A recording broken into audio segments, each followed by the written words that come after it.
Un avion de ligne explose à 10 000 mètres d'altitude et cette femme en est la seule survivante. Elle s'appelle Vesna Vulović et le 26 janvier 1972, elle est hôtesse de l'air à bord du vol JAT 367, opéré par la Yugoslav Airlines.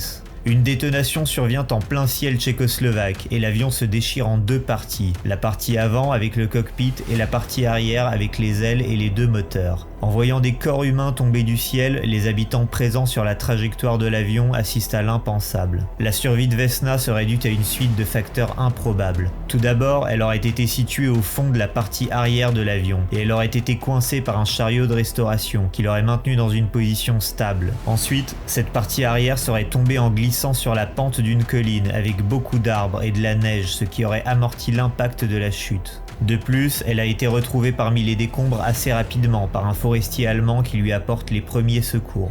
Vesna s'en est sortie vivante avec une fracture au crâne et 3 vertèbres cassées, 27 jours de coma et plus aucun souvenir du vol 367. Selon les rapports officiels, l'explosion serait due à une valise piégée, placée dans la soute. Bizarrement, les enquêtes officielles de l'époque n'ont pas révélé le nom des coupables. Seulement des années plus tard, le journaliste Tonči Percan a avancé qu'un des auteurs présumés serait Josip Senić, qui était le chef de la fraternité révolutionnaire croate, un groupe luttant pour l'indépendance de la Croatie, qui à l'époque était sous le joug yougoslave. À travers cet attentat, leur objectif principal aurait été de nuire au tourisme yougoslave. Force est de constater que cet objectif a été largement dépassé, puisque l'attentat a coûté la vie à 27 personnes.